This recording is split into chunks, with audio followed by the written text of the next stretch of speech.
tu pode fazer oração para nós, Juliana? Pode fazer para nós a oração, Ju? Posso fazer. Então, vamos serenar nossos corações, celebrar essa união de vários amigos, irmãos de diversas localidades do nosso país e nos reunirmos para receber ensinamentos, muita luz, que nossos mentores espirituais estejam conosco e que as palavras de Jesus nos acompanhem nesse estudo, hoje e sempre. Que assim seja. Que assim seja. Bom, queridos amigos, vamos começar mais uma reunião calorosa hoje, né, com esses grandes amigos nossos, o Edson e o Flávio. Tá? Hoje, na verdade, o tema vai ser drogadição e essas implicações espirituais. Né? Eu vou passar primeiro para o Luiz, né? O Luiz quer falar alguma coisa e depois ele passa para o Sérgio. Luiz. Tá bom, em primeiro lugar, agradecer os nossos amigos que gentilmente aceitaram, o Edson, o Flávio, a vinda até aqui, a Pelotas, né, Edson? A fria Pelotas. O Flávio está aproveitando para estar aqui sem sentir o frio, que é uma grande vantagem. E eu vou, Sérgio, tu me permite, eu vou tentar apresentá-los, né, porque eles tinham me mandado mensagem, então... Claro. Eu gostaria de começar apresentando o Edson, que é médico psiquiatra, especialista em dependência química e presidente da AME Santo Anjo, trabalhador voluntário do grupo de autoajuda, dependentes químicos, apoio fraterno e membro do Departamento de Saúde Mental da AME Brasil.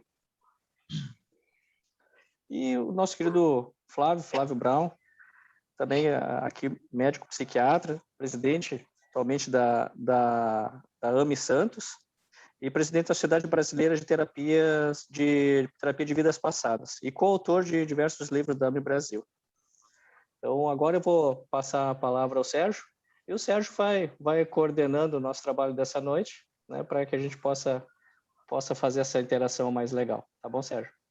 Ok. Muito bem, irmão. Bem-vindos, né, novamente a todos. Uma alegria estar com vocês aqui. Eu quero combinar aqui com o Edson e com o Flávio qual vai ser a sequência que vocês preferem para a apresentação do tema e para depois a gente poder abrir para o nosso diálogo, para a nossa reflexão. Como é que vocês gostariam de dividir a atividade? Quem começa? Eu tinha até comentado já, Sérgio, tinha comentado com o Flávio e com o Edson, né? Que a gente ia escutar o Flávio falar alguma coisa ali um tempo antes, e aí depois a gente daria a palavra para o Edson ir complementando. Edson, né? Mas eu acho que, como tu já disse outras vezes, a intenção nossa não é sobrecarregar os nossos convidados. Então, acho que o foco do evento é, obviamente, a gente ouvir vocês, né? Mas a gente ter também a oportunidade de interagir, caso vocês achem conveniente. Tá bom? Se não houver problemas. Então, está contigo, Flávio. Bom, a interação é fundamental, né? Um grupo de estudo, né? Cada um vai colaborar com uma partezinha, né, de um tema difícil, um tema polêmico, né? O Edson tem muita vivência nisso, muito mais do que eu. É um rapaz muito estudioso com relação a essa temática, né? Então, essa questão da sociopatia, né, que tem a ver com a dependência do álcool, de drogas lícitas ou ilícitas. Tá fazendo. Então, a gente pensa que é um tema muito delicado, porque envolve muito sofrimento para o paciente, principalmente aquele que quer se ajudar, né? E os seus familiares, aqueles que estão envolvidos nessa temática tão sensível, né? Então, assim, a gente pensa que o nosso jeito de ser, como é que ele vem sendo construído? A gente estuda o espiritismo, a reencarnação, né?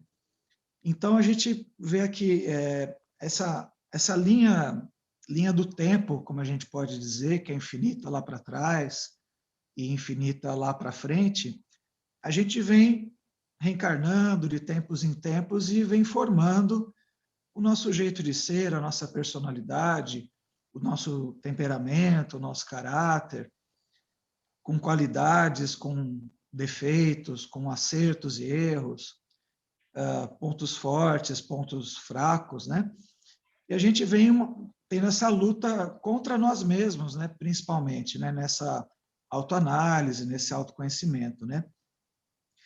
E, assim, para a psiquiatria tradicional, cartesiana, materialista, vários livros falam, né, que é muito difícil você mudar o seu jeito de ser, nessa questão da sua personalidade, é quase que é um cristal que não vai mudar nunca. E a gente vê pela doutrina espírita que é o contrário, né? Que a gente tem essa possibilidade de tentar melhorar, tentar se conhecer e ter mais paz de espírito, interagir melhor com todos à nossa volta e viver com qualidade de vida, né? Plena, né? Não só com os ônus, mas os bônus da vida, que são feitas de momentos de altos e baixos, percalços, né? Então, aí esse primeiro questionamento, né? Esse nosso jeito de ser, ele é mutável ou ele é imutável? E a gente ouve muito falar da palavra caráter, né? Fulano não tem caráter, ele é mau, ele faz coisas erradas, ele faz coisas ilícitas, ele rouba, ele mente, etc, etc. Então, ele está, com essas atitudes, deixando aflorar, entre aspas, essas características negativas do caráter dele. E teríamos também características positivas, sem dúvida, né? A nossa capacidade de se doar, a nossa capacidade de compreender, a nossa capacidade de amar, a nossa capacidade de servir, de ter uma troca boa entre as pessoas, né? Sem nenhum tipo de malefício para nenhum lado nem para outro. Então, na psiquiatria mais clássica, fala-se muito dessa questão meio pétrea, não sei se é o termo mais correto, que se o fulano tem essas características, dificilmente isso pode ser mudado. Aí eu fico pensando, né? Então, para que existe a medicina, a área que a gente atua na saúde mental, na área da psicologia? Não é para a gente se conhecer melhor, para a gente se mudar um pouquinho, na medida da vontade, na medida da força, na medida das nossas escolhas, né? Então, a gente, uma questão assim técnica, né? Quando a gente recebe o paciente no consultório, a gente não vai fazer julgamentos, mas a gente vai perceber características daquela personalidade, daquele caráter, daquele jeito de ser, daquele temperamento. A gente vai pontuando com muita delicadeza, com muito tato, para que a pessoa também não se melindre, não se sinta ofendida quando a gente dialogar sobre uma fraqueza, sobre uma ferida que está aberta na vida daquela pessoa, principalmente quando tem essa história da dependência, né? Química, no caso. Então, a gente entende de uma maneira técnica, né, esse caráter como se fosse o conjunto dessas tendências positivas e negativas que todos nós temos. Sem exceção, ninguém é completamente bom, ninguém é completamente mal, nós temos nuances entre esses extremos durante o dia, durante a semana, durante as encarnações sucessivas, né? E na sociopatia, no ser humano em geral, a gente fala muito e estuda muito na doutrina espírita a questão do self, do egoísmo, né? Então, a gente vê, em alguns casos, sem generalizar, principalmente quando a pessoa está afundando no quadro da dependência, que tem problemas sociais graves, de saúde grave, de relacionamento, né? Que a questão do egoísmo ele é um pouco prevalecente, assim, que a gente percebe quando a pessoa tenta buscar muito a sua satisfação pessoal doa quem doer, custe o que custar, não importa se está fazendo sofrer quem você ama ou quem está perto, né? Então, Edson pode falar um pouquinho mais também sobre essa experiência dele tão viva, tão rica, quais as características que ele percebe desse paciente que já chega para buscar ajuda, né, na dependência química, e aquele que não quer ajuda, não está a fim de abrir mão de nada, do seu jeito de ser, porque é um primeiro caminho, né? A pessoa acha que não é doente, que não está precisando de ajuda, e que tá certa mesmo, o errado são os outros, né? E aí que vai fazer a virada do jogo, através de muita conversa, muito tato, para ela aprender, admitir um pouquinho, né, essa real necessidade de migrar um pouquinho desse egoísmo para o altruísmo e saber conviver melhor uns com os outros, né? Então, a gente tem um pouco essa característica de uma certa tríade, né, que a gente percebe na sociopatia, né? A primeira é a questão do embotamento afetivo, onde a pessoa se importa mais com ela mesma, não se importa tanto com os outros, né? E cria uma certa frieza, uma certa indiferença, mesmo que faça o outro sofrer, ela não está muito sensível ao sofrimento alheio. Tem também a questão de certo e errado, né? Como a gente fala, o juízo ético um pouco precário. Então, a pessoa vai lá, chega em casa, rouba algum dinheiro, algum objeto de valor e vai comprar as suas drogas ilícitas ali na esquina. E se alguém descobre que foi roubado, ela não assume, ela cai em contradição, ela acusa o outro, ela não está muito assim preocupada em assumir o seu senso de responsabilidade consigo mesmo, né? E ela sempre racionaliza, ela sempre inventa uma desculpa. Eu fiz isso porque ninguém me compreende, eu fiz isso porque às vezes eu me sinto isolado das pessoas, ou se coloca numa posição de um certo vitimismo, né? Então, essa tríade é muito frequente, né, na questão da sociopatia. Então, tem o embotamento afetivo, o juízo ético precário e essa questão da racionalização. Então, ela vai lá, chuta a sua canela e fala, não pode fazer isso? Como assim você não vai aceitar que eu chute a sua canela e você não fique feliz, não seja grato à minha nobre atitude, né? Então, começa a ser aquele tipo de pessoa escorregadia, impermeável, que dificilmente chega até nós no consultório. Talvez uma clínica, no hospital, o Edson deve ter muita vivência nisso, é mais fácil. Quando chega no consultório, ele vai meio que forçado, puxado pela mão de algum parente, da esposa, do pai, da mãe, do filho, do marido, enfim, né? E são pessoas, como a gente fala, um pouco escorregadias, assim, né? Naquilo que a gente percebe. Então, tem essa questão de algumas características, né? Desses lados negativos do caráter, né? A questão do egoísmo, que é inerente a todo ser humano, a questão também dos ciúmes, da inveja, porque a pessoa vê as outras pessoas se desenvolverem sem os vícios, né, e com êxito, com um certo sucesso, constitui família, trabalho, etc., e ela não percebe que ela não está sendo competente com ela mesma para tentar vencer as vicissitudes da vida no dia a dia, e fica se comparando, nossa, o fulano está se desenvolvendo, eu estou aqui parado, atrasado, minha vida não vai para frente, e começa um ciclo de pensamentos negativos que vai chegar no uso crônico das drogas, do álcool, né? Quando ela se compara com os outros, ela pode também agir com sarcasmo, com agressividade, com maledicência, quando ela se percebe realmente que ela não está fazendo por ela. E ela não enxerga que os outros fazem por si e ela mesma não está fazendo nada por ela. Então, ela começa num ciclo de frustração, de nessas comparações que ela fica dela com os outros, que são mais sucedidos, bem-sucedidos que ela, e começa a se irritar, tem comportamentos agressivos.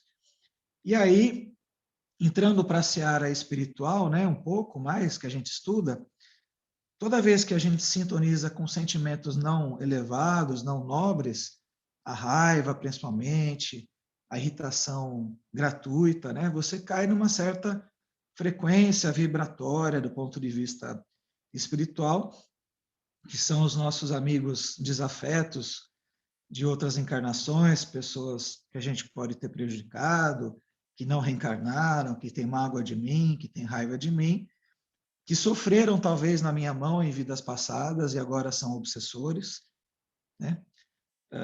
Esses desafetos que não aceitam, digamos assim, reencarnar por uma próxima experiência, fica nesse período intervidas e às vezes desejosos de uma certa vingança do ponto de vista espiritual e vê na brecha do temperamento, de laços de traços de egoísmo, de inveja e dessa raiva gratuita por não saber lidar com as frustrações do dia a dia, a oportunidade de entrar no campo áurico daquele paciente, de ser encontrado, né, por aquele obsessor que conviveu junto em outras encarnações, lá atrás, e aquele espírito obsessor, percebendo essa fraqueza com relação à bebida alcoólica, ao álcool, seria como se ele chegasse assim no pé do ouvido daquele paciente e vai lá, bebe mais uma vez, fuma mais uma vez, cheira mais uma vez. Você roubar aquele objeto da sua casa, ninguém tá vendo, é uma coisa que tá certo, não tá tudo bem, né? Induzindo mais aquela tendência ao erro que o próprio paciente já tinha pelo seu juízo ético muito precário. Então, digamos que o obsessor de plantão pode dar um empurrãozinho para comer um delito, para fazer alguma coisa errada, para não seguir uma regra, ou para querer impor as suas próprias regras. Na sociopatia a gente vê muito isso, né? A pessoa tem dificuldade em entrar assim num sistema que faz bem a todos, porque ela quer o benefício mais para ela mesma, né? Em detrimento dos outros, né? Então, fazer esse trabalho de conversão de pensamentos, de revisão de valores, é gota a gota, é consulta a consulta, é frase a frase, para fazer a reestruturação, tecnicamente falando, dessa tríade, né? Para abrir mão desse embotamento afetivo, da racionalização e desse juízo ético muito precário. Então, se o paciente ele começa a agir com esses distúrbios de comportamento, de roubar, de mentir, e eu lembro muito, Sérgio, você da sua palestra também, daquela que você fala muito bem, muito interessante, né? Muita qualidade, das obsessões pelo prazer, onde já cria um sistema de vício, de dependência neuroquímico, né? Onde ela tem que realmente sempre se satisfazer em detrimento dos outros e se pôr em risco, principalmente na área da dependência química, né? Então, quem adoraria que esse paciente hoje, nessa situação, né, de às vezes muito grave, precária, socialmente falando, profissionalmente, ela perde oportunidade de trabalho, perde família, relacionamentos, cai no âmbito assim da sexualidade sem freios, muitas vezes, até pelo uso e abuso de substâncias que tiram mais ainda esse senso ético, esse juízo, né? Então, quem adoraria que essa pessoa realmente se afundasse cada vez mais na encarnação presente, na encarnação atual? Não é ninguém que ama esse paciente, o familiar, a esposa, o marido, etc. Então, quem adoraria que esse paciente se afundasse cada vez mais, tecnicamente falando, do ponto de vista espiritual, são esses obsessores de plantão, que ela mesma dá a brecha quando entra nessas sintonias pelo seu padrão de comportamento. Então, fica um ciclo vicioso, né? A pessoa já tem uma pré-tendência a ter esses prazeres num alto custo e um alto prejuízo. Ela vai lá, se submete mais uma vez com risco, com polícia, traficantes, risco de vida realmente, né? E quando ela se vê num beco sem saída, pode cair numa depressão posterior, em ideação suicida até, né? Então, os obsessores adorariam que esse ser humano perdesse a sua encarnação, porque talvez esse ser humano de hoje foi o algoz desses obsessores do passado de outras encarnações. Então, tem aí um ciclo meio crônico de uma raiva mal resolvida entre nós e os nossos desafetos do nosso passado. Lembrando que essa questão espiritual da obsessão é inerente a todo ser humano, mas que na psiquiatria ela está muito presente, né? Como fala o nosso colega lá da AME Minas Gerais, Roberto Lúcio, Jaider, né? São os nossos queridos amigos, nossos orientadores, né? Que a gente gosta muito. Eles falam uma frase que eu nunca mais esqueci, que toda situação psiquiátrica existe um componente do ponto de vista espiritual, mas nem toda situação de espiritualidade, de mediunidade, etc., vai gerar necessariamente uma psicopatologia na área da saúde mental. Então, isso explica, né, da necessidade da gente começar a vigiar o pensamento lá no embriãozinho, quando começa aquele primeiro movimento de você ter dificuldade de seguir regras, de você querer as coisas mais do seu jeito, de você realmente querer viver a vida adoidado, se colocando em risco, né? E com prejuízo intelectual, financeiro, afetivo, familiar, e que chega no estado, às vezes, de senso crítico realmente muito prejudicado, de falta de higiene até, e a saúde física também sendo perdida juntamente com a saúde mental. Eu faço plantão na área de psiquiatria no sistema público há 18 anos, né?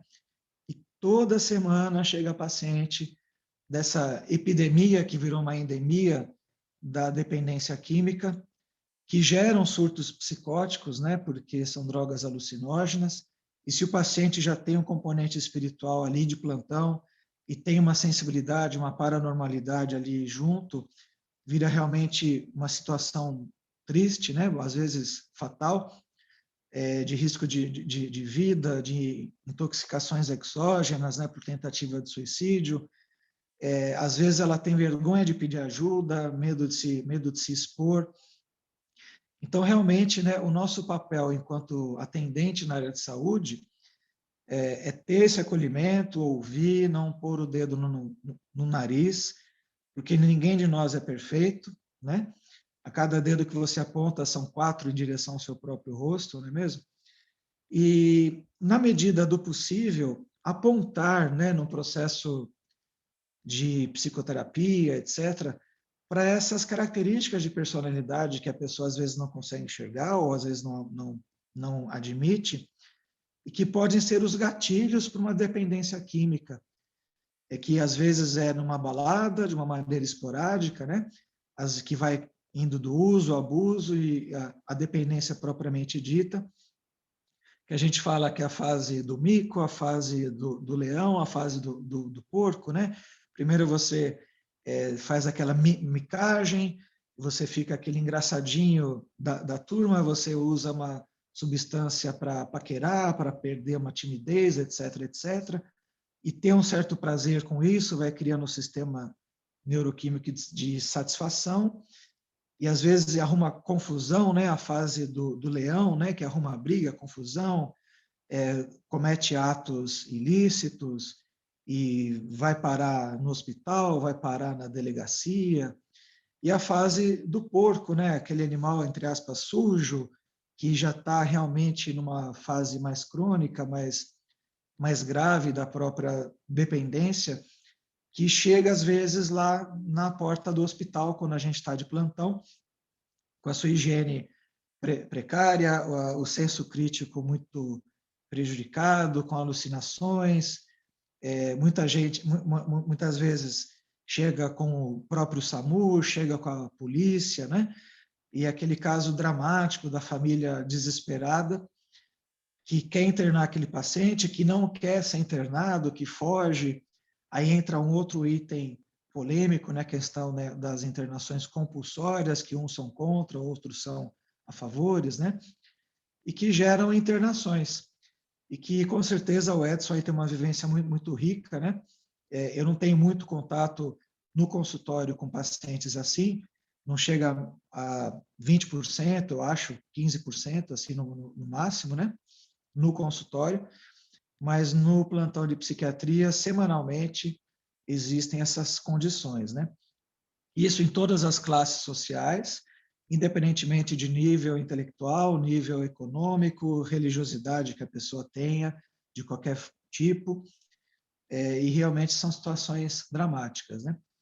Então, às vezes, né, como orientação para essas famílias, eu indico a questão do grupo de apoio do amor exigente, né? Que implica aí em mudanças de comportamento dos familiares que estão envolvidos, né, com esse paciente, num novo sistema de respeito, de valores, de hierarquia, né, onde já se perdeu há muito tempo atrás e tem que ser reconstruído numa relação mais sincera entre entre as partes, né? O dependente, o codependente, aquela pessoa que está mais a fim de ajudar aquele paciente que está no sofrimento assim, né? Então, eu abro aí para vocês falarem mais, o Sérgio, o Edson, outros colegas aqui da AME, né? Foi uma introdução aí para a gente pensar um pouquinho mais a respeito. Obrigado, Flávio. Eu fiquei pensando uma questão importante, Flávio, assim, da gente poder situar a questão sob o ponto de vista da classificação, né? Que aquilo que a gente conhece como temperamento, né? Sob o ponto de vista técnico, nós classificamos temperamento como de base biológica. É aquilo que, quando a criança nasce, ela já tem um temperamento, né? Então, a gente vê isso dentro do útero, assim, uma criança mais agitada, outra mais calma, isso é inato.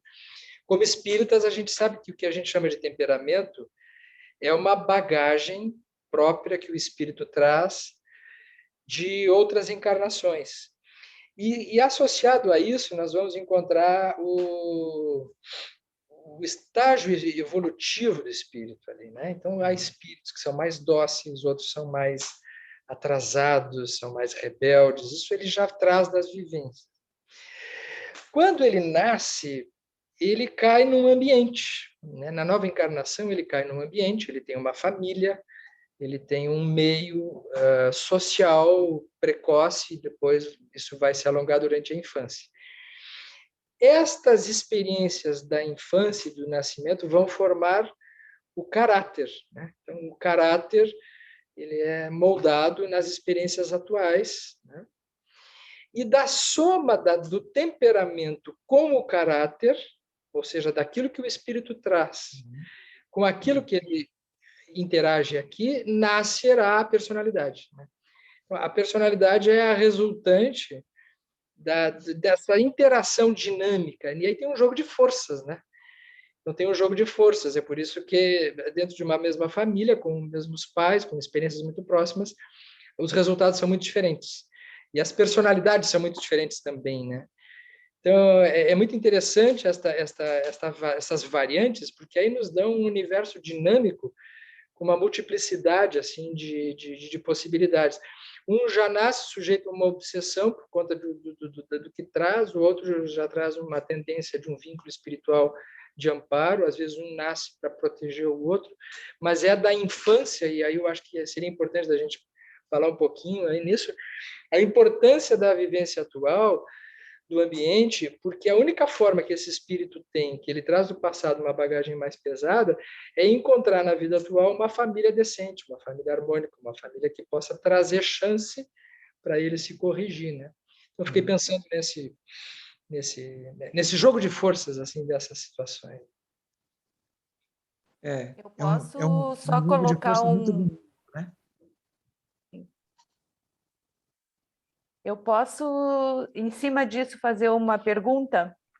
Claro, Elodie, faz sim. Eu não sei se eu vou conseguir formular, porque são questões técnicas profundas e espirituais muito profundas.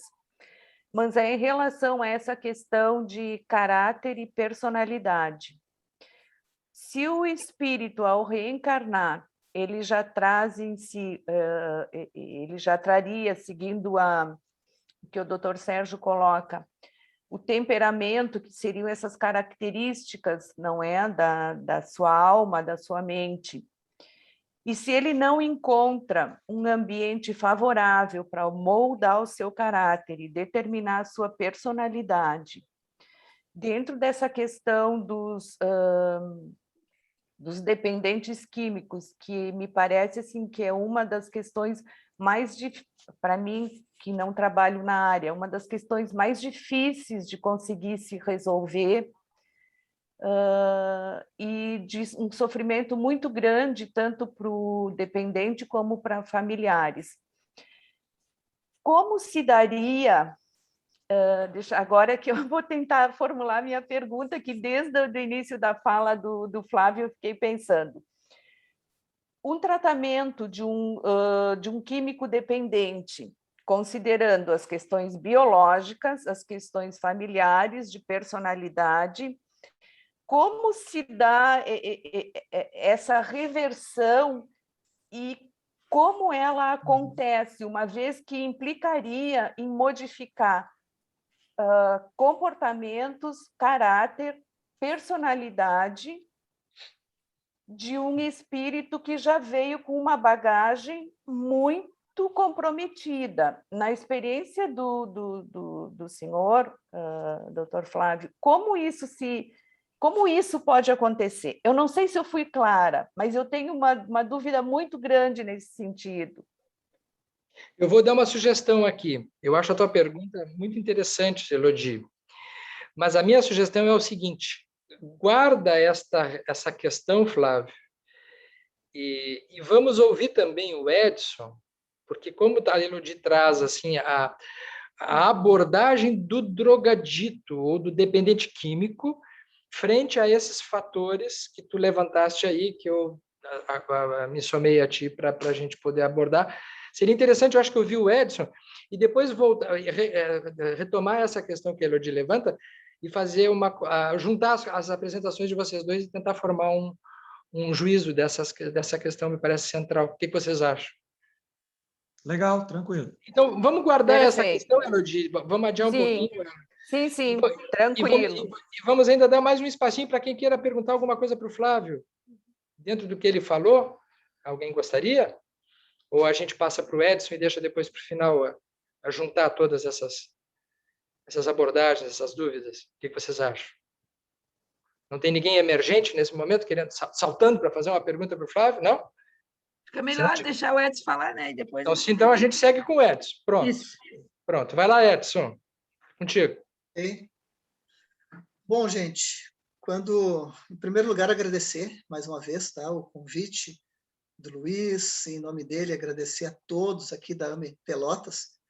Um pouquinho o meu coração se aquece, né, porque eu fiz a minha formação em Pelotas, então eu fiz cursinho em Pelotas, fiz minha faculdade na Universidade Federal de Pelotas, fiz residência em Pelotas, então agora aqui com vocês eu digo que é uma alegria muito grande, é uma emoção que vem por estar um pouquinho perto dessa cidade que eu aprendi a amar, né? Então, obrigado pela oportunidade de estar com vocês hoje aqui. Mesmo que virtualmente, parece que eu estou aí. Então, gente, quando o Luiz falou comigo, ele me pediu um tema que era para falar sobre as implicações espirituais na dependência química. Então, eu confesso para vocês que eu preparei um tema bem em cima de questões da doutrina espírita, tá? Livro dos Espíritos, Gênesis, para a gente dar uma caminhada pelas questões de Kardec, alguma coisa de André Luiz, mas sempre fazendo um link com a dependência química. Só que eu sou uma pessoa assim, eu não gosto de estar muito engessado, eu gosto de ver para onde que a espiritualidade vai me tocar, né? Para onde vai me empurrar. E quando eu vi o Flávio falando, eu confesso para vocês que me deu vontade de mudar tudo que eu estava falando e seguir no mesmo caminho ali do Flávio. Por quê? porque esse tema da sociopatia, ele é muito pouco discutido junto com a dependência química. A gente vê essa questão muito assim de colocar o dependente químico como um sociopata.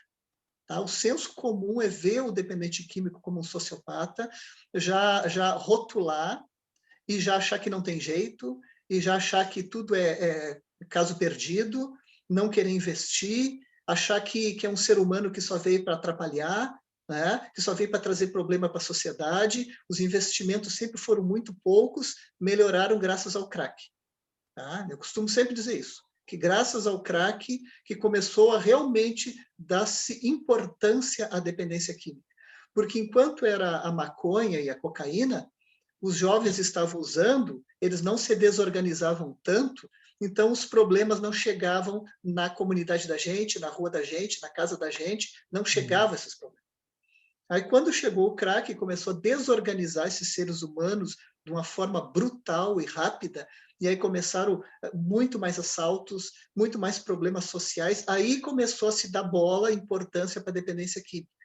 A um ponto que nós psiquiatras que estamos aqui, antes do crack, ia se assistir palestras sobre dependência química, era um espacinho bem pequenininho, pouca gente ia, ninguém dava bola, e aí depois, quando começou a explosão do crack, começaram as pessoas a buscar cada vez mais o que nós vamos fazer, como é que vão entender, como é que vamos solucionar isso, e as salas foram aumentando para comportar todo mundo que queria ouvir sobre dependência química, a ponto que são as palestras hoje mais procuradas dentro dos nossos congressos de psiquiatria.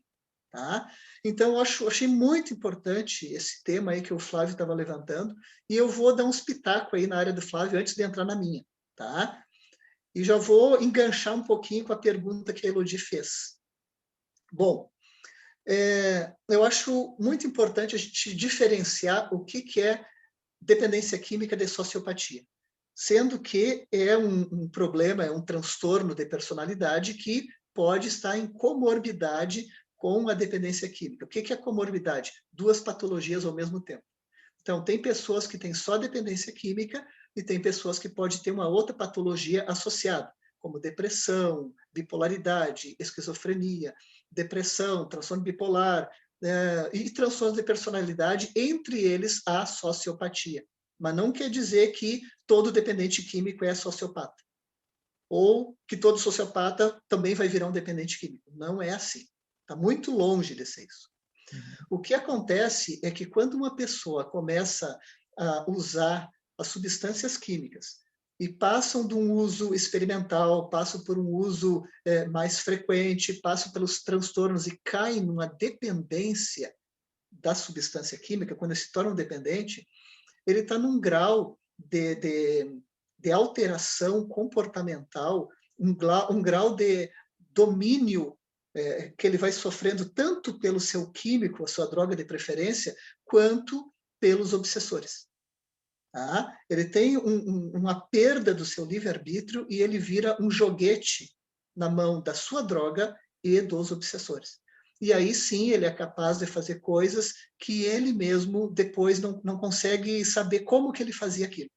Por exemplo, eu tenho uma experiência de trabalho de mais de 10 anos em comunidade terapêutica, trabalhando como psiquiatra, trabalhando todas as semanas, toda segunda-feira eu ia lá para atender os dependentes químicos, desde a internação, desintoxicação e acompanhamento dos 9 meses de tratamento.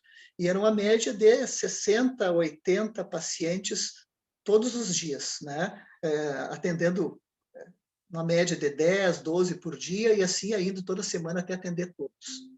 Então, o que eu aprendi? Eu aprendi muito sobre dependência química na comunidade terapêutica. Eram casos graves, eram casos que pessoas que estavam roubando, que estavam presos, que estavam roubando a própria mãe, que tiraram a vida de alguém. Então, pessoas assim, chegavam com essa fama, e eles às vezes aumentavam a própria fama porque era como se fosse um status. Eles chegavam como se fosse o mais malvadão, né? Então, eles chegavam também aumentando um pouco as suas próprias histórias. E fica aquela pergunta, né? Tá, quem é essa pessoa? Essa pessoa que vinha roubando até sua mãe, é um sociopata ou é um dependente químico? O que está acontecendo? Então, muito eu tive que fazer esse exercício de saber quem é quem. Então, o que mais me norteava? Em primeiro lugar, não fazer um julgamento precoce. Tá? Aquela pessoa chegou, ela está intoxicada, eu tenho que ver ela depois da desintoxicação. Depois de um mês, no mínimo, para começar a reavaliar e ver como é que é a personalidade dessa pessoa. Então, atendia a primeira vez, esperava um mês e revia de novo. Gente, o ser humano se transformava em outro depois de um mês, 2 meses, sem nada de droga na sua cabeça. Pessoas agressivas, pessoas que estavam fazendo coisas até horríveis dentro da sociedade e que depois de desintoxicada eram jovens, voltavam a ser aqueles jovens, aqueles adolescentes, e adolescentes que eu acabava me afetuando, entendendo que eles precisavam de um olhar, que eles precisavam de um carinho, que eles precisavam de uma figura de pai, uma ausência de pai, tá? Uma ausência de limites, uma ausência de ensinamentos, uma ausência de modelo, uma ausência quase que total de tudo. E via que essas pessoas depois acabavam mudando seus comportamentos, ficando os comportamentos mais dóceis, mais tranquilos, acabavam ajudando a si próprio, ajudando os outros que vinham entrando depois deles, os jovens carregando os idosos que chegavam embriagados, que chegavam precisando de um auxílio, porque estava com um Wernicke e estava tudo tonto, precisando de alguém que ajudasse, e eles ajudavam. E a gente via aquela entreajuda muito maior do que a gente vê fora da sociedade. A gente via dentro da comunidade terapêutica as pessoas se amando e se ajudando muito mais. Não julgando, porque eles chegavam já machucados, sabendo que eles vinham de erros, de equívocos, e que eles não podiam apontar o dedo para ninguém, né, porque eles tinham a sua própria vida de dificuldades e dores. E o que me diferenciava para dizer se uma pessoa tinha uma sociopatia ou não, depois de estar desintoxicado? Uma palavrinha muito simples: culpa. Então, ao dialogar e ao ouvir a história e ao reouvir a história, eu ia com um grande desejo, uma grande vontade, uma grande esperança de ouvir algo que dissesse: me dói na minha consciência. Eu buscava e eu exprimia, eu revia a história, eu conversava com eles, eu trazia a história à tona para ver se corria uma lágrima. Porque se tem uma lágrima, se tem uma consciência doída, se tem um sentimento de culpa, não é um sociopata. Tá? Então, eu ia em busca disso. E o meu coração ele estava sempre com a esperança de encontrar isso em cada um daqueles dependentes químicos. E na imensa maioria eu encontrava isso. Existia algum sociopata lá? Sim, existia, mas era o mínimo, gente, o mínimo. Isso é muito importante de entender, mesmo dentro de uma comunidade terapêutica, que chegam aqueles que, teoricamente, tentaram tratamentos ambulatoriais, tentaram no CAPS, não conseguiram e pararam numa comunidade terapêutica, como se fosse a UTI da dependência química. E lá é minoria esmagadora que é um sociopata. Então, vou diferenciar de um caso interessante de consultório para ver bem a clareza do que é a sociopatia, a diferença entre o sociopata e o dependente químico. Eu chamei na sala de espera e entrou um rapaz, 20 e poucos anos, perto dos 30 anos, 27, por aí, 28, com a mãe. Então, geralmente, quando chega no meu consultório um adulto, jovem, uma mãe e um pai, é batata, quase sempre é um dependente químico. Né? Porque quem é que vai ir no médico acompanhado? Ou criança ou idoso. Se é um jovem, a encrenca é grande para uma mãe estar junto, um pai estar junto. E geralmente, quando vem a mãe sozinha, aí mais ainda eu acho que é um dependente químico que está chegando, porque os pais são quase sempre ausentes. Né? Então entrou aquela mãe com aquele jovem e ela me disse que queria ajuda para o filho, porque o filho era usuário de drogas. Né? Usuário, que queria ajuda, e o rapaz mostrava uma frieza no olhar e um certo embotamento afetivo, que eu não conseguia sentir a sensibilidade dele, o que ele queria passar, era difícil, parecia que existia um muro para eu conseguir sentir aquele paciente. E quando ela falou isso, que ele era usuário, isso e aquilo, depois eu passo a palavra para ele, disse: olha, tua mãe está falando isso de você, que é usuário de drogas. Não. A mãe pensa que eu sou um usuário, né? Mas eu não sou um usuário, eu sou um traficante, né? Não sou um grande traficante, mas eu sou um traficante. Usar droga é para otário, usar droga é para bobo, para louco.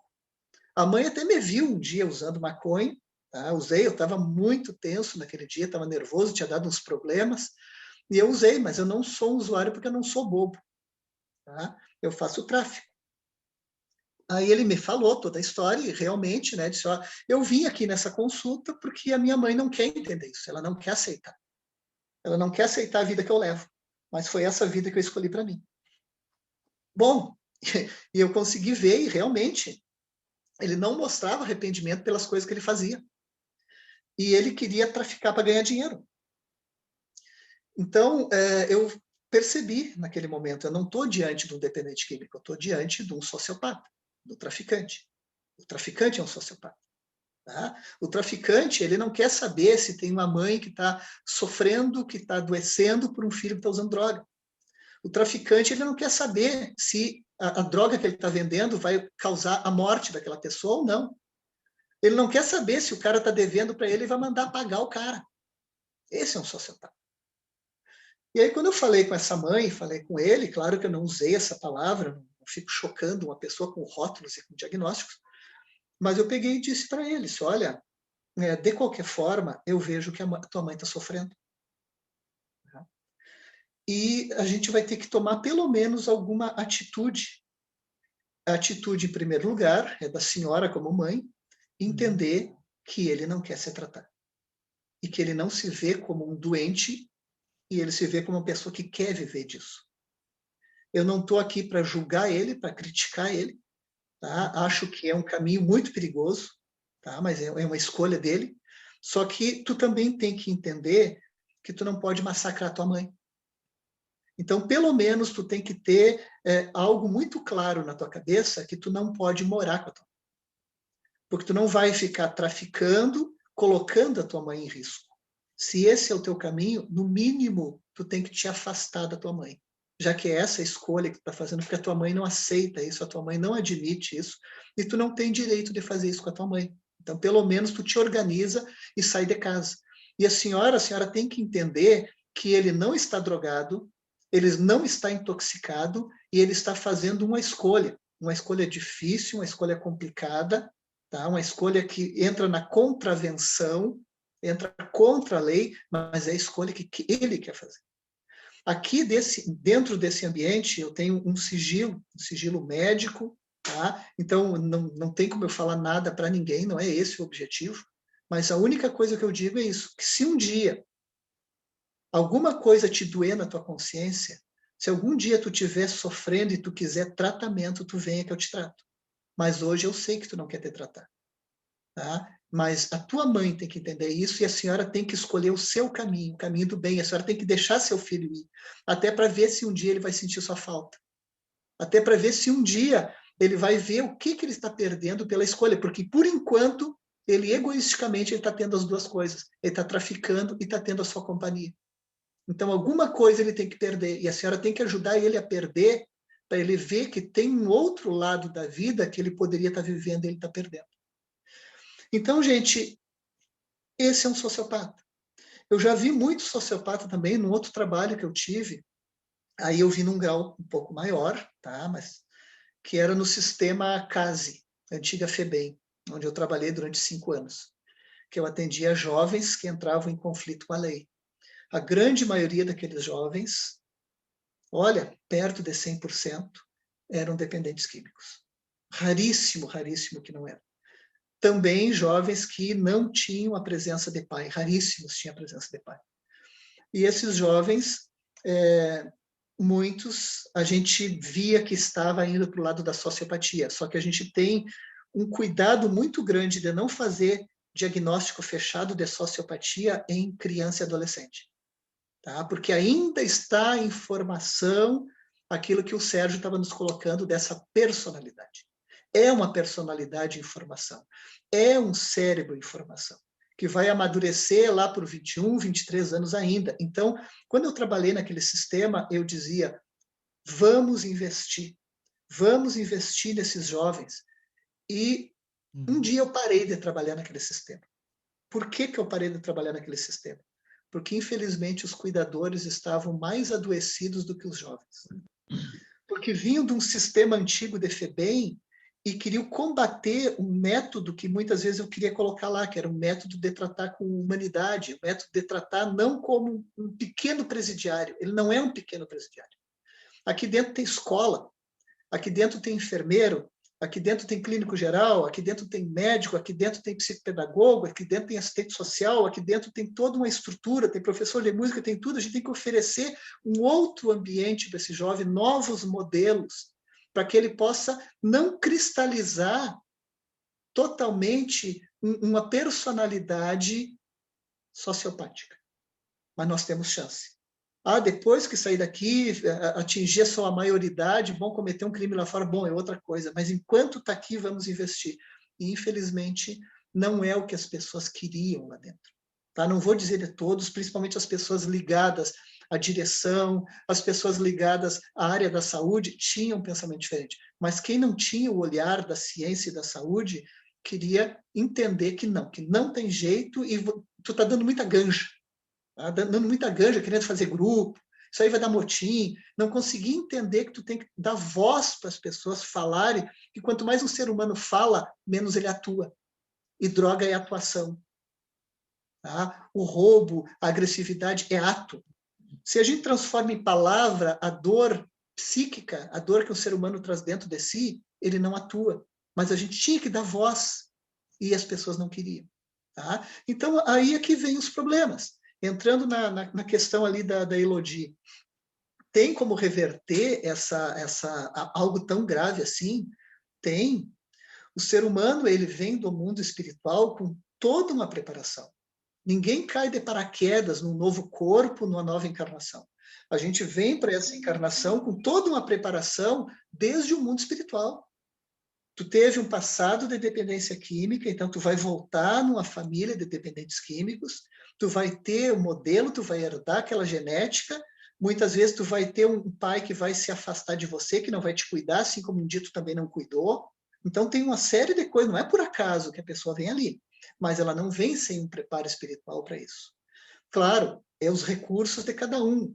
Como disse o Sérgio, nesse temperamento, isso que o espírito já traz, tem pessoas que vão ter condições, mesmo vindo num ambiente de um pai alcoolista, ou de um pai usuário de droga, de uma mãe alcoolista, vão ter aqueles que vão enveredar para um caminho do estudo, para um caminho do esporte, vão entrar numa ONG, vão entrar em alguma coisa que lhes salve daquele meio, e outros não, vão sucumbir. Tá? Mas todos têm as oportunidades. Alguns conseguem, outros não. Bom, além disso, os pais também têm um comprometimento de moldar, de trabalhar esse filho para enveredar por um caminho melhor. Mas se não tem isso na família? O pai está ausente, a mãe está frágil, não tem. Bom, sempre vai ter uma mãozinha estendida. Claro que o nosso país deveria de ter mais. Né? Nós deveríamos ter mais grupos de autoajuda, mais ONGs, mais trabalho com esporte, mais trabalho com arte, mais trabalho com educação. Falta muito ainda no nosso Brasil. Mas nós temos que ir levantando a nossa voz para isso, buscando cada vez mais construir alguma coisa nesse sentido, fazer a nossa parte, arregaçar nossas manguinhas e fazer a nossa parte. Mas o que acontece? Bom, não tem isso. O Flávio falou ali, né, nos grupos de autoajuda, falou sobre amor exigente. Os grupos de autoajuda mais conhecidos no mundo, com certeza, é Alcoólicos Anônimos. Tá? E Al-Anon, que é de familiares de Alcoólicos Anônimos. Depois vem Narcóticos Anônimos e Amor Exigente. Todos ditos ecumênicos, não ligados diretamente a uma religião. Amor Exigente está sempre mais pertinho da Igreja Católica, mas eles não se colocam como católicos, eles são ecumênicos. E o nosso grupo, né, o Grupo Apoio Fraterno, que é um grupo também de autoajuda, nesse mesmo sistema, só que um grupo não ecumênico, um grupo totalmente ligado à doutrina espírita, um grupo espírita. Então, dentro dos grupos de autoajuda, nós já viemos dentro do movimento espírita trabalhando há mais de 20 anos. Está quase fechando 20 anos de trabalho.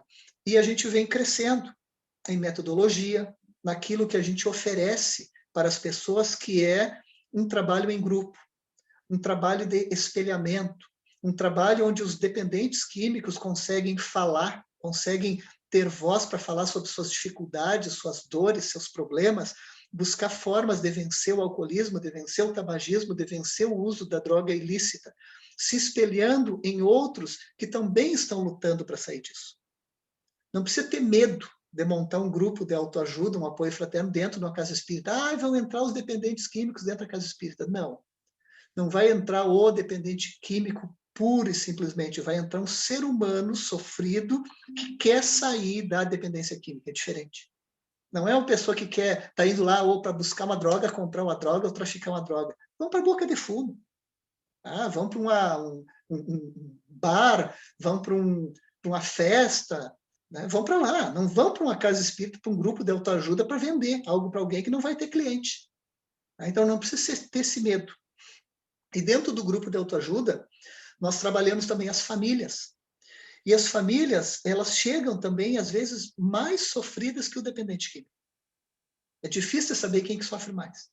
E a família, muitas vezes, ela se perdeu realmente. Se perdeu na forma de dar um limite, às vezes sendo indulgente demais. Outros, às vezes, sendo rígidos demais. Então, as duas coisas que levam à dependência, ou é indulgência excessiva, ou é a rigidez excessiva. E a falta da função paterna, que é diferente da falta de pai. Não é falta de pai, é falta da função paterna. O que é a função paterna? Existe a função materna e a função paterna. A função materna, por a mulher acolher, né, acolher no útero e depois acolher ao seio, a mulher é vista psicologicamente pelo bebê, pela criança, como aquela que acolhe e nutre. Enquanto que o pai é o terceiro da relação. O pai, ele chega para dar um limite na relação. Um limite naquela dualidade mãe-bebê. Então, o pai, naturalmente, o pai já é visto como um limite. Por isso que Deus já facilitou, né? Deus deu para nós homens essa cara mais feia que as mulheres, né? Uma constituição física mais grotesca, barba na cara. Então, tudo para representar um limite. A criança já se assusta. Olha o pai feioso desse jeito, já se assusta. A mãe não, a mãe é beleza, é delicadeza, é acolhimento. Só que muitas vezes o pai some. O pai deixa de existir na vida daquele ser. Então o pai não aparece, aí a criança, ao invés do pai dormir na cama, no quarto, junto com a mãe, é a criança que dorme. O pai frágil, apagado demais, então o pai dorme do outro lado da cama, ou dorme no chão, ou saiu do quarto. O pai não fala, o pai não diz um não. Não, quem tem que criar é a mãe. Eu só levo o dinheiro para dentro de casa. Então, muitas vezes é um pai que está ali dentro, mas ele é ausente. E ele não está exercendo essa função de dar um limite. E a criança, ela vai buscando o limite, porque todo ser humano nasce com seus instintos e desejos, com seu id, querendo, desejando, né? Todo mundo quer o melhor, quer as coisas boas, a vida, e não tem muitas vezes alguém que diga, olha, não é assim, não é agora, não pode. Aquela frustração saudável. Não aparece esse pai para ajudar essa mãe e dar essa frustração saudável. E a criança vai crescendo com a má formação do seu ego. E aí ela não sabe os limites, ela acha que a vida vai dar tudo para ela, porque ninguém limita, tudo que quer dá, tudo que é material dá, mas não dá o essencial, que é aquele amor que também diz não, aquele amor que educa. Tá? Então, dentro dessa construção, Elodie, é difícil? É difícil, mas no grupo de autoajuda a gente vai construindo isso. Uma nova forma de se educar. Todo mundo vai se educando. A mãe que é mais fálica, que fala geralmente muito mais, porque o pai do dependente químico é apagado, ela aprende no grupo Apoio Fraterno a ouvir. O pai que não tem fala, que é ausente, a gente estimula a falar. Tudo dentro da técnica. O dependente químico, ele consegue falar na frente dos pais, os pais falam na frente do dependente químico, e eles vão aprendendo a interagir e a se respeitar, e ver que o grupo acolhe, que o grupo respeita. E depois, no segundo momento, tem uma divisão de 2 grupos, para depoimentos pessoais. Aí só depoimento dos dependentes e só depoimento dos codependentes. E aí vai se construindo uma nova forma de se socializar, uma nova forma de aprender a viver sem o álcool, sem a droga. Uns vão aprendendo com os outros. E a gente trabalha 1h30 por reunião no grupo de autoajuda e vai construindo uma nova identidade. uma nova forma de se comportar. Então, vai se alterando esse comportamento, que vai chegar nessa personalidade que o Sérgio falou. Além disso, a gente coloca o Grupo Apoio Fraterno é apenas uma ferramenta. Não existe tratamento de dependente químico usando uma ferramenta só. Nós temos que ter uma reunião de ferramentas. Então, Elodie, tem como vencer isso aí? Tem, mas tem que reunir ferramentas. Tu usa o grupo de autoajuda, tu usa o psiquiatra para fazer diagnóstico de comorbidade, para ajudar a desintoxicar, para ajudar a centrar a família, porque eles chegam coitados, parecem umas baratas tontas, não sabe o que ajuda, o que atrapalha, então a gente tem que acolher e direcionar os tratamentos, diminuir, ver primeiro qual é a droga que a pessoa usa, né? Qual é o tipo de droga. É uma droga que entorpece o cérebro, tipo maconha? É uma droga que deprime, que rebaixa o cérebro, como o álcool e o benzodiazepínico? Ou é uma droga que estimula o cérebro, como a cocaína, o êxtase, o crack? Porque a gente tem que saber o que a pessoa está buscando com a droga. Porque não adianta só dizer, tu tem que parar de usar droga. Tá, mas a droga entrou por algum motivo. O que vai entrar no lugar da droga? Então, se a pessoa é um fóbico social, se a pessoa é um ansioso, ela vai buscar drogas que diminuam isso, tipo álcool, benzodiazepínico. Então, o que a gente vai ter que colocar no local? Um antidepressivo. Nunca um faixa preta, senão tu gera uma outra dependência. Tu até pode usar um pouquinho de faixinha preta nos primeiros dias para desintoxicar e depois tira fora. E tu vai tratar com antidepressivo um paciente fóbico ansioso, assim como um paciente deprimido. Agora, se é um paciente bipolar, muitas vezes ele vai estar usando duas drogas, álcool e cocaína, por exemplo. Uma para ficar mais alegre, eufórico para os momentos depressivos, e outra para baixar, porque ele chegou nas nuvens. Ele vai ter que ter alguma coisa para baixar. Então, ele fica tentando controlar o seu humor com duas drogas perigosas. Tá? E aí, o que a gente tem que fazer? Identificar a bipolaridade depois de desintoxicado. 1 mês sem uso de drogas, porque senão todas essas alterações de humor não quer dizer que seja transtorno bipolar. Pode ser só das drogas. Então, tem que tirar a droga, desintoxica e depois entra com o estabilizador do humor. E aí as pessoas melhoram. Às vezes, pessoas que têm um TDAH, um transtorno de déficit de atenção e hiperatividade, que estão se automedicando com um psicoestimulante, que é a cocaína. Por quê? Porque nunca conseguiu parar para estudar, nunca conseguiu parar para trabalhar. E aí usa a cocaína e se acalma, trabalha. Se torna uma pessoa útil, só que, infelizmente, está ficando dependente de substância. E aí, o que a gente tem que fazer? Usar uma Ritalina? Sim. Aí que a gente consegue, já tive pacientes que entravam na comunidade terapêutica, ficavam alguns meses, não conseguia parar, não conseguia ajudar os outros e dizia, esse não tem aceitação. Eu disse, não é que ele não tem aceitação.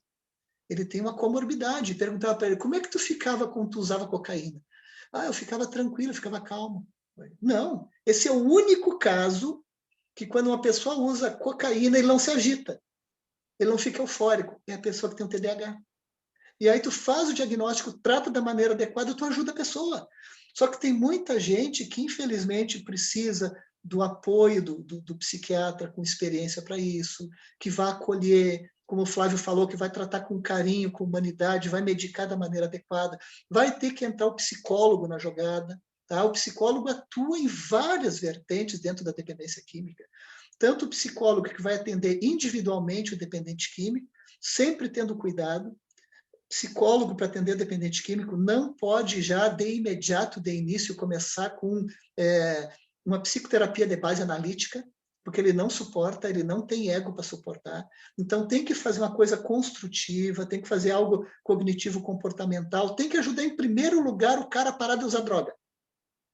1 ano, 2 anos, depois que ele não está usando mais droga, que ele está mais fortalecido, bom, aí pode começar alguma coisa de base analítica, mas não antes disso, porque eles não suportam. Tá? O psicólogo também ele vai entrar tratando o casal, ajudando o casal a entender a patologia, a entender qual é o papel de um, do outro. Então, a terapia de casal. O psicólogo pode atuar na terapia familiar, ajudando toda a família, vendo o papel de cada um na família, ajudando o codependente, o familiar, a entender que o dependente químico ele não vai sair da drogadição se não tiver o apoio familiar. E a família tem que entender. Então, quando todas essas ferramentas estão unidas e juntamente com a ferramenta da espiritualidade, bom, aí a coisa dá certo, aí se vai adiante, aí consegue se vencer a dependência química, sim. Claro que nós não temos 100% de êxito dos casos, ninguém tem, né? Mas a gente consegue melhorar todas aquelas pessoas que chegaram no seu momento de querer se melhorar. Tá? Chegaram no fundo do poço, cansaram de sofrer e realmente vêm com vontade de ser ajudado. Gente, nós poderíamos falar de muitas, muitas, muitas outras coisas. Tá? Poderíamos falar sobre internação compulsória, se ajuda ou não ajuda. Poderíamos falar um pouco mais sobre a questão da espiritualidade. Eu vou colocar só umas 2 questõezinhas só para provocar um pouquinho a nossa discussão sobre espiritualidade, que eu separei. Tá? Então, a primeira que eu separei aqui, eu acho bem interessante, que ela é da Gênese. Capítulo 3 da Gênese, o bem e o mal, item 14, que diz assim: disse proverbialmente que há um Deus para as crianças, para os loucos e para os ébrios. É mais veraz do que se supõe esse ditado. Aquele Deus outro não é, senão o Espírito protetor, que vela pelo ser incapaz de se proteger, utilizando-se da sua própria razão. Então, por isso que às vezes a gente vê as crianças passar por cada tombo, cada situação, e a criança se salva. Né? A gente vê também os loucos, né? As pessoas com sofrimento mental grave, parece que eles têm uma proteção especial. O ébrio, o bêbado, então, dependente de nem se fala quantos tombos de bicicleta, quantos tombos na rua, cai de tudo que é maneira, e parece que tem alguém que bota a mão ali e não deixa aquele ser humano se machucar. Então, tem essa proteção e está na nossa gênese. Não é só um ditado. Por que que protege? Eu fico, às vezes, pensando, né? Por que que é tão protegido? Porque eu acho que a espiritualidade, ela quer que aquela pessoa tenha uma chance de se recuperar. E ela vai se recuperar aos tombos. Ela vai cair, ela vai se ralar, vai ficar com a cara toda ralada, vai sofrer o que tiver que sofrer, mas tu não vai morrer. Tu vai ficar bem vivo, encarnado ainda, porque tu vai ver os teus machucados, tu vai ver a tua família sofrendo, porque a gente apostou em ti. Tu veio nessa encarnação para vencer essa dependência química. Então tu não vai morrer assim de primeira. Então vai dando vários e vários tombos, várias quedas, até a pessoa se dar por vencida. Ou vai se tratar e vai se melhorar de tanta queda, ou realmente vai chegar no momento em que vai desencarnar. Que foi o caso de um paciente meu na comunidade terapêutica. Tá? Quando é que um ébrio, um dependente químico cai e morre? Eu vou dizer para vocês, quando é que ele cai e morre. O cara, depois de tudo que ele passou na vida dele, aprontou todas, quase morreu várias vezes. Aí, finalmente, ele entra numa comunidade terapêutica, o cara está lá, se recuperou, saiu todas as dificuldades motoras que ele se recuperou. Estava tocando violão, que ele era músico dentro da comunidade, aí começou já a fazer as visitas em casa. A partir do 5º mês. Na última visita, no 8º mês de tratamento, aquele ser humano me recai. E aí vai puxar briga na frente de uma boate. E aí o segurança dá uma empurradinha nele, ele bêbado, ele cai, bate a cabeça no meio-fio, entra em coma, vai para a UTI, fica alguns dias lá, depois desencarna. Mas isso não tinha mais jeito, gente.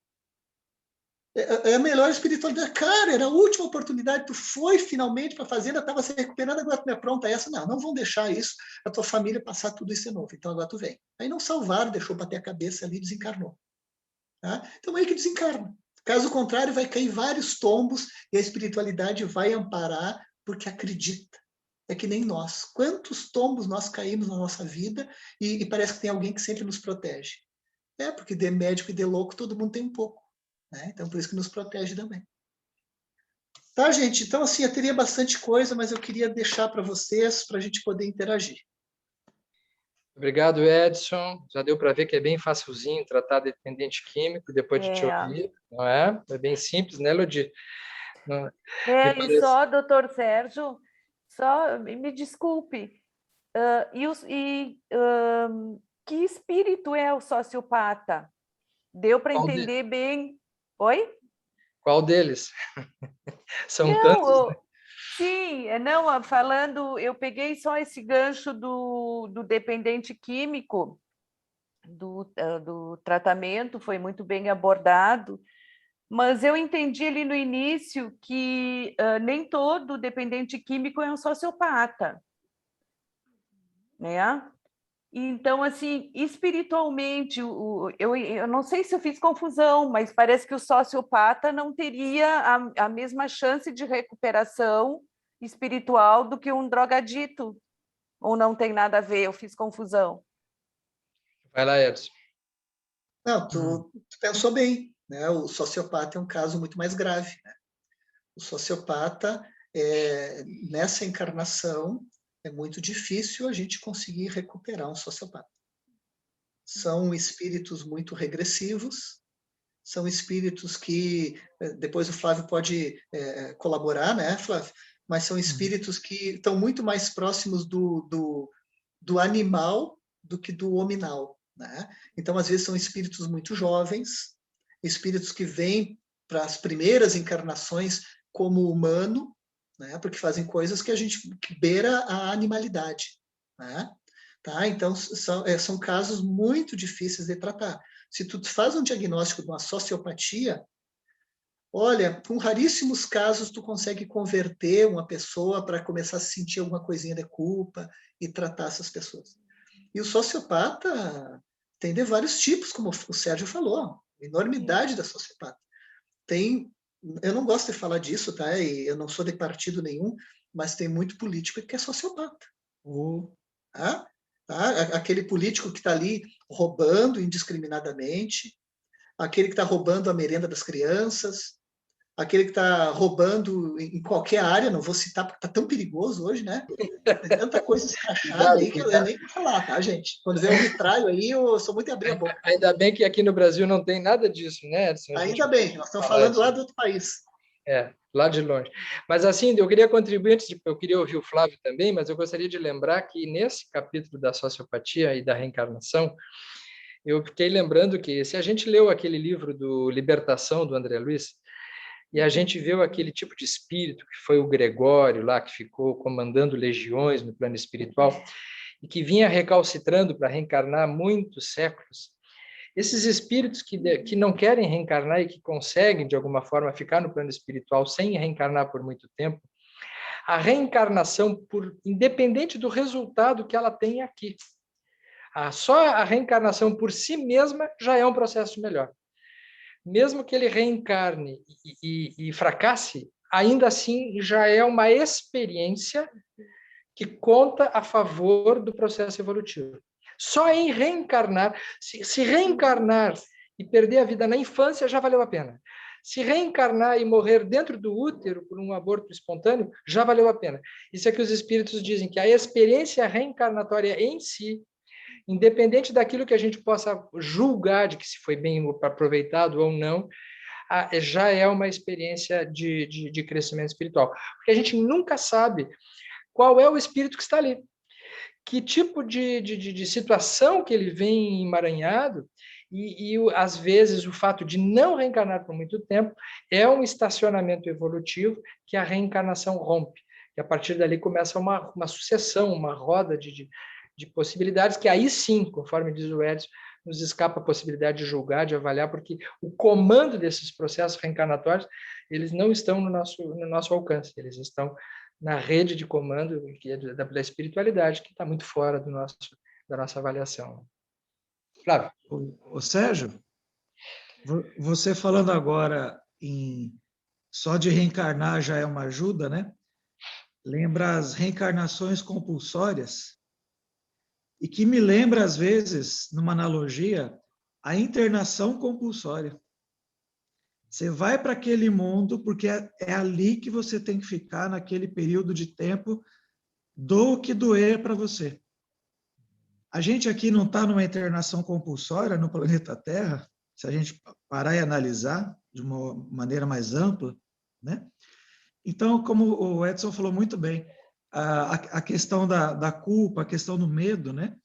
O psicopata ele está zerado nesse tipo de sentimento, que o dependente químico já começa a ter, porque ele tem aquela fase que ele não busca ajuda, que ele só afunda, perde. Aí chega lá aquela última mão salvadora, aquela palavra salvadora, fala, filho, vem cá. Nessa hora que faz o começo dessa virada, e essa mão pode ser de um parente, de um amigo, de um religioso, etc., é a oportunidade que a gente vai ter de ter uma interferência. Então, a gente tem que empurrar esse paciente, entre aspas, né, delicadamente, com muito jeito, com muito tato, para ele começar a pedir ajuda. O sociopata, ele lembra aquele desenho animado, aquelas falanges, aquelas gangues, que está sempre fazendo um planejamento para roubar, para prejudicar alguém, para tirar vantagem. E aí o Edson lembrou muito bem dos políticos, né? Lady Gerson tirar vantagem em tudo, essa cultura de eu me beneficiar em detrimento do coletivo, né? Esse é o sociopata clássico, né? Aquele caricata de desenho animado que, de repente, começa a fazer um crime atrás do outro, que é circunscrito no manicômio judicial, que é completamente diferente de uma internação para desintoxicação, para dependência química. Então, a partir do momento que você consegue atingir o coração do dependente químico, como o Edson falou, que sai uma lágrima, não só do paciente, mas sai lágrima da gente. A gente fica tocado, a gente fica emocionado, fica até arrepiado quando fala isso. Quando sai uma lágrima da gente, você fala, nossa, eu estou aqui, putz, eu estou na profissão certa. Quando você fala, conseguir tocar um coração. Mas, no nosso país, né, o quanto foi degringolado o sistema de saúde mental ao longo dos anos, quantos leitos de psiquiatria foram fechados, de hospitais fechados, os CAPs, eles não dão conta dessa demanda cada vez mais crescente na sociedade, do uso, abuso, dependência química, não dá conta. Eu me sinto, às vezes, lá no plantão, enxugando gelo. Porque você você abre, vocês vejam que lá eu tenho 8 leitos na urgência e 5 no CAPS, para uma cidade de 350 mil habitantes. Então, é muita gente querendo entrar, a porta é pequena e o sistema público não dá conta. Então, eu pego um paciente lá, para onde que eu vou encaminhar? Ele vai sair da urgência ali, naquele momento, desintoxicar, tomar um soro, etc., etc. E depois, para onde eu mando esse paciente? Eu não tenho para onde mandar. E não dá tempo, na psicoterapia pública, de reestruturar a família para querer receber aquele cara que só dá trabalho, querer receber aquele cara que é mal visto pelos vizinhos, pelos colegas, pela família. Então, o cobertor é curto, como a gente fala, né? Então, a gente faz o que dá, faz o que é possível, mas a gente sempre medica, durante a urgência psiquiátrica, que é a minha responsabilidade ali, com recados. O que você quer para a sua vida? Quais os valores que você observa? Se você tem alguma religiosidade, se faz aquela anamnese que a gente aprende um pouco mais na Associação Médico Espírita. E a partir do momento que se planta uma sementinha ali, eu não sei o que vai acontecer. Porque eu estou só naquela porta de entrada que eu recebo essa grande demanda semanalmente de todas as classes sociais. Agora, temos várias clínicas, mas são muito caras. E essa grande demanda de pessoas pobres realmente ficam à mercê de muitos trabalhos voluntários, de ONGs, etc., etc., né? Que é a minha vivência, a minha porta de entrada, a minha realidade angustiante que eu fico ali realmente de perceber que é só uma gotinha que eu estou dando. Se vai germinar aquela semente, a gente não tem como acompanhar. Daí, a vivência do Edson é muito rica, muito, muito importante, né? Porque ele faz o follow-up, ele faz o segmento, ele faz o Edson consegue dar alta, entre aspas, ressocializar, né, da melhor maneira possível, né? Então, você falou do Alcoólicos Anônimos, o Al-Anon, o NA e o Amor Exigente, né? Mas todos têm uma linha mestra, qual é? Revisão de valores, quais são as minhas prioridades, aprender a ouvir não, aprender a seguir regra e reconquistar os confortos, os benefícios que eu tinha antes de perdê-los, para gerar de novo uma relação de confiança que foi perdida entre o dependente e o familiar, entre a sociedade em volta, fora a possibilidade, como o Edson falou também, das comorbidades, né? E a internação de longo período realmente é a única saída que eu vejo para ter a possibilidade de uma melhora de verdade. Só ali o que eu faço na emergência é muito pouco. É a porta de entrada, mas é muito pouco. Obrigado, Flávio. Bom, gente, o horário avança rapidamente, né? Eu tenho duas pessoas aqui com a mão levantada, a Rose Alves e a Vera. Então, eu vou, nessa sequência, passar para a Rose e depois para a Vera, e aí nós já estaremos no nosso horário, né? Limite, como nós estamos falando de limites também, né? Isso deve valer para nós. Eu quero lembrar aqui que existem convidados na nossa AME Pelotas hoje, né? Pessoas que estão participando aí, que fazem um trabalho relacionado também a acompanhar a mesma ordem de trabalho do Edson, enfim. Então, bem-vindos a vocês aí. E desculpem a gente não ter a oportunidade de dar a palavra para todos, por uma questão de logística de tempo, tá bem? Rose, pode falar aí.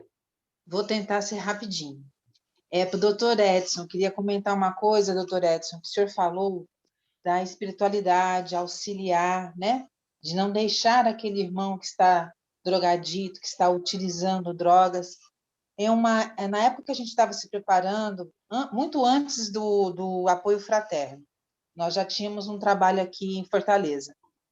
E a gente, várias vezes nós participamos de muitas palestras, sempre com pessoas focadas na área da drogadição, e eu ouvi um dia a Anete Guimarães comentando justamente sobre isso. Ela comentou na palestra dela, ela trouxe esse enfoque para a gente, no sentido de que a gente sabe que quando a pessoa está no uso da droga, ela sofre influência de vários irmãos que estão na mesma faixa vibratória daquela criatura. Então, um adicto em uso nunca está sozinho, ele sempre está acompanhado. Aí ainda ela falava assim, vocês acham que a pessoa, por exemplo, o alcoólico, que muitas vezes sofre um acidente e sai ileso, é o anjo da guarda? Ela falou assim, não só o anjo da guarda, mas o obsessor que está com ele, usando também as drogas que ele usa, também protege. Por quê? Porque é muito complicado no plano espiritual achar alguém que vibre na mesma faixa vibratória que aquele irmão que ele achou. Então, o adicto desencarnado precisa de alguém que vibre na mesma faixa dele para que ele possa usar a energia que aquele químico libera. Então, ele se junta, quando ele acha alguém, ele não quer perder. Então, quando o adicto sofre um acidente, não apenas o anjo protetor dele vai ajudar, mas como o próprio obsessor não deixa que aconteça para que possa, ele não perca o vínculo de uso dele. Que aquele irmão é o vínculo de uso dele ainda, depois de desencarnado. O que o senhor acha dessa posição dela? Eu achei que tem muita lógica em termos de energia. Eu queria que o senhor desse assim, tivesse condição, né, de falar alguma coisa a respeito disso. Sim, eu acho que a gente pode pensar em alguns momentos, sim. Acho que a gente só não pode generalizar, porque a gente sabe, né, que quem são os obsessores de um usuário de drogas, né? Pode ser de vários tipos. Então acho que só não dá para generalizar. Tem obsessores que é um próprio parceiro de ativa, enquanto encarnado, que desencarna realmente está preso ainda ao vício, e quem que ele vai vampirizar? Ele vai vampirizar, porque ele ainda quer o vício, né? Aquele parceiro dele, tem a mesma companhia, era da mesma turma, né? Ele desencarnou, o outro não, então eu me ligo àquele ali, uma coisa bem natural. Um familiar que bebia junto, um tio, um avô, enfim, pode até auxiliar, né? Olha, até pode, eu prefiro ficar com a resposta que está ali na Gênese, né? Eu acho que mais clara, que é o protetor, tá? Todos nós temos o nosso protetor, tá? Mas tudo bem, pode ter um espírito ali tentando ajudar, só que a gente tem que pensar também que tem muitos espíritos que eles levam a pessoa ao suicídio. O uso de drogas, ele já é um suicídio indireto. Quantos, né, caem numa overdose, caem em algum problema e se acidentam gravemente de trânsito? O que a gente vê muito mais é a destruição, é o problema. Os obsessores não necessariamente são maus, né? Eles podem simplesmente estar querendo estar junto para usar a droga junto. Eu acho que é uma parte. Mas também tem uma outra parte que está ali lutando para ter uma grande destruição de uma família, querendo se vingar também. Então, só não generalizar. Eu acho que sim. Tem fundamento, tá? Só não generalizarmos. A energia é igual, né? Tem uma lógica profunda. Sim, aí. tem uma Só lógica. não pode... Tudo na espiritualidade não se dá para generalizar, né? Cada caso é um caso à parte. Tem, porque a vampirização ela ocorre dessa forma, né? Sim, sempre vai ter alguém, cada vez que alguém está fumando um cigarro, mesmo que não seja maconha, seja um cigarro lícito, ele está abrindo um canal de influenciação. A pessoa está bebendo uma bebida alcoólica, e isso é muito difícil a gente entender na nossa sociedade, porque ainda se bebe muito na sociedade. Socialmente falando, o próprio espírita bebe, né? Eu, particularmente, eu acho muito complicado a gente tendo todo esse entendimento que a gente está abrindo um canal. Alguém vai chegar perto por aquilo que eu penso e por aquilo que eu bebo também. E vai chegar, mas muitos continuam abrindo esse canal, né? Então, eu sou uma pessoa que eu defendo muito em cada palestra, em cada espaço que eu tenho, que a gente, como espírita, deveria de repensar isso aí. Tá? Ah, mas eu bebo social. Não existe. Olha, é que assim, ó, o social, eu penso assim, ó, cada um de nós somos influenciadores. Sim. Nós temos traços, já que o nosso tema hoje é sociopatia, né? Nós temos todos ainda traços sociopáticos. Nós não somos sociopatas, mas nós temos traços sociopáticos. A gente, às vezes, torce por alguém se dê mal. Ah, mas eu tenho que vigiar o pensamento, né? Eu sou bonzinho, eu sou espírita, não posso pensar mal do outro. Né? Ah, mas aquele cara lá, a polícia não consegue pegar ele matou um monte de gente, acho que teria que morrer. Então, a gente tem os nossos traços sociopáticos, que a gente tem que lutar e fazer um exercício mental para dizer, não, se ele desencarnar, o que vai ser dessa alma? Então, que ele fique encarnado ainda, que ele se trabalhe, mas não, alvejar eu esqueci o nome do vivente lá. Lázaro. Né? O Lázaro, alvejar o vivente de bala, né? Mas tudo bem. Mas nós temos alguns traços, que é, por exemplo, em relação à bebida de álcool. Eu penso assim, eu tenho defendido a seguinte questão. Todo mundo quer um mundo melhor para viver. Ah, eu quero um mundo melhor para viver. Se perguntar para todos nós, todo mundo quer.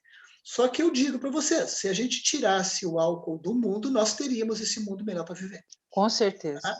Nós teríamos um trânsito melhor, né? Nós teríamos menos brigas nas famílias, nós teríamos menos problema de lei Maria da Penha, nós teríamos menos exemplos negativos para os jovens beber e cair, porque o álcool é uma porta de entrada para outras drogas. Nós teríamos um trânsito melhor, nós teríamos menos problemas gastrointestinais, nós teríamos menos cânceres, então nós teríamos menos tudo, nós teríamos um mundo muito melhor para viver. Mas aí a gente pensa, o problema é do outro que é alcoolista. Eu posso fazer uma festa na minha casa, regada cerveja, vinho, convidar a pessoa que até, coitado, está tentando sair do vício, mas é um parente, mas eu não quero saber, eu convido. O problema é dele, se ele vai recair ou não, se vai dar uma fissura nele, mas eu convidei. Eu botei a bebida, eu bebi, eu convidei, e ele recaiu por mim. O problema dele. Mas o problema é dele. O problema do mundo, o mundo está morrendo. Não, mas eu vou continuar bebendo porque eu não sou alcoolista. Não é nessa encarnação. Tá? Interessante. Mas o que vai ser... Edson, assim, claro, a gente já está no nosso horário, como é longo esse assunto, né? É verdade. Tu resolveu deixar para o final a parte que vai deixar todo mundo com insônia hoje. Assim, o que toca para todo mundo, né? Mas assim, ó, eu acho que isso eu acho que isso é um convite, eu acho que eu levanto para vocês com a possibilidade de a gente dar continuidade a isso aí também, né? Era justamente o que eu ia propor, que se desse continuidade. O tema é importante e candente.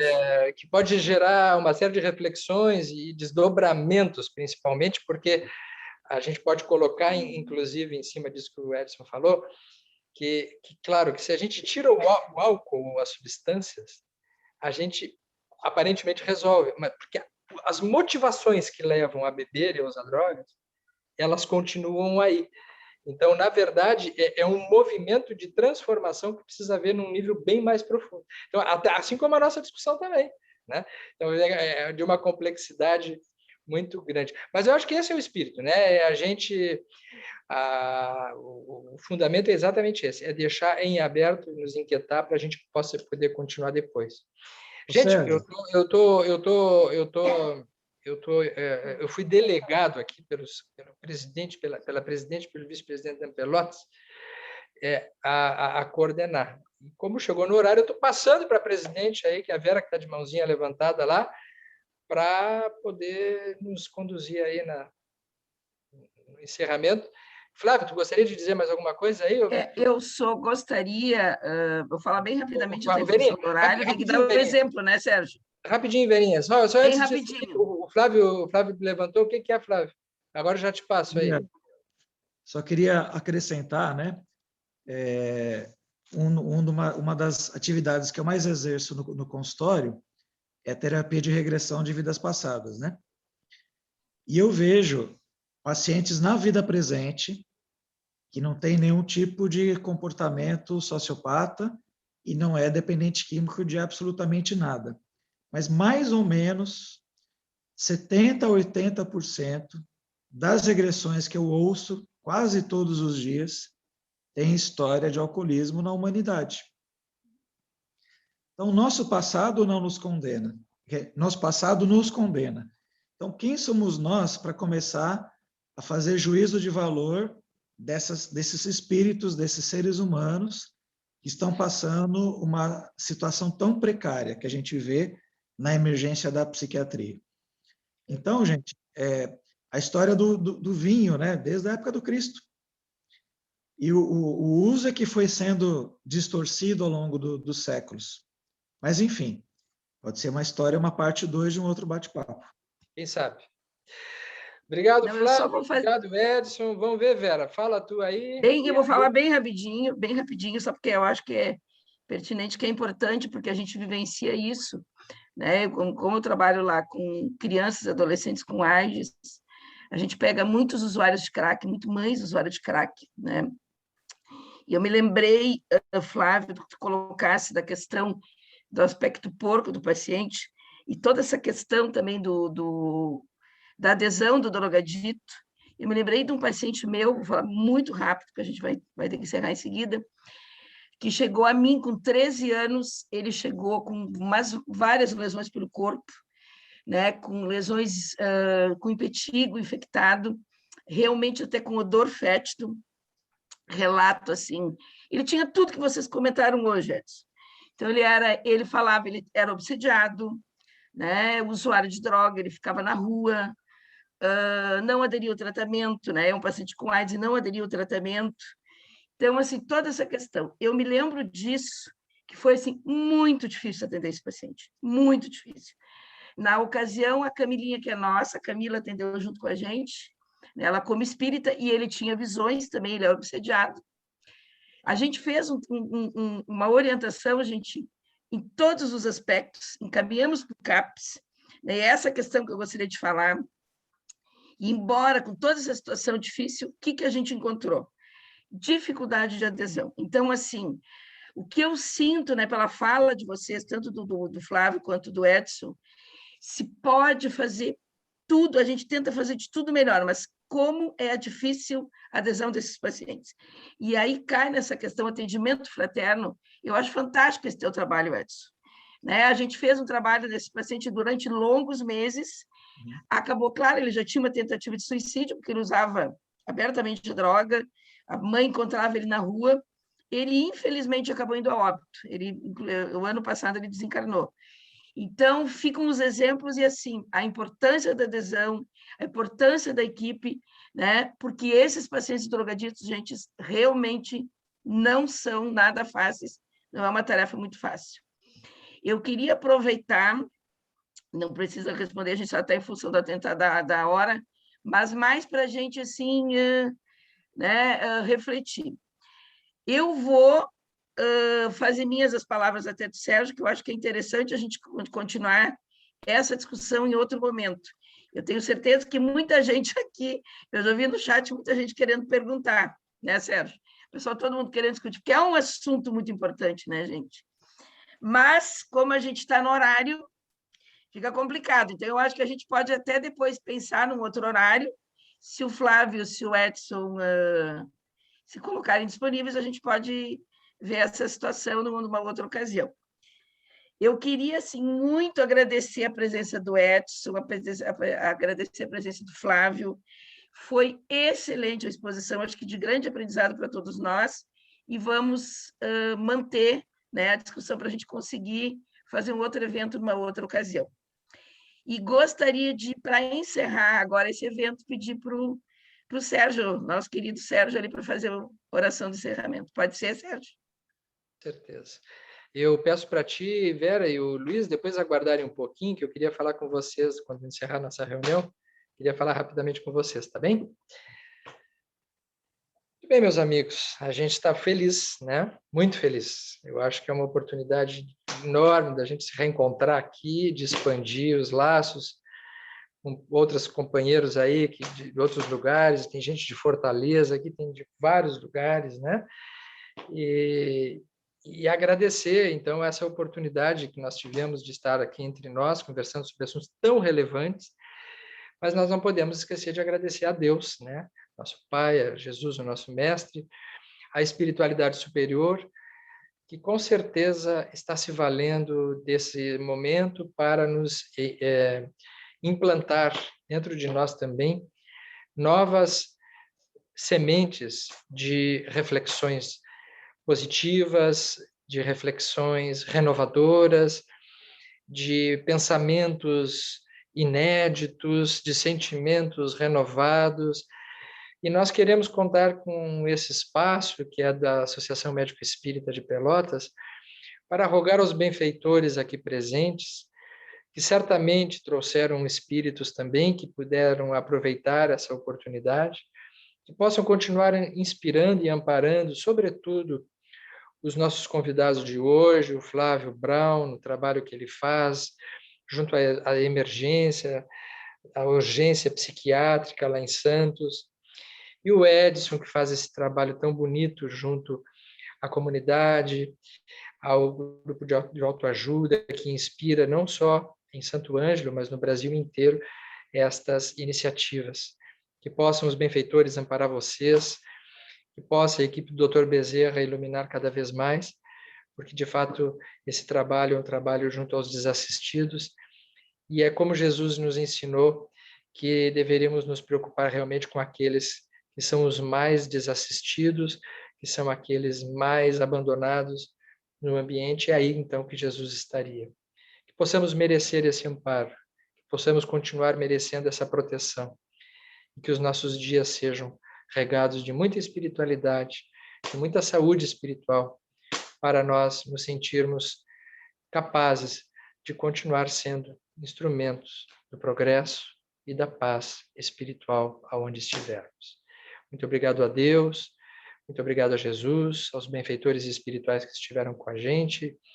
Com esta oração, nós damos por encerrado esse belíssimo grupo de estudo que tivemos na noite de hoje. Muito obrigado, muita paz para todos nós. Obrigada, Sérgio. Só espero que vocês aguardem um pouquinho. Eu tive uma ideia que agora não sei se vocês gostariam, que eu vi muita gente pedindo para a gente ter outro evento. Tá? Nós temos o dia 20 agora, que seria o grupo de estudo. Eu não sei se vocês gostariam, se o Flávio estaria disponível, se o Edson estaria disponível, se o pessoal gostaria de, porque a gente poderia fazer, porque muita gente gostaria de fazer pergunta, né? Vocês é que sabem.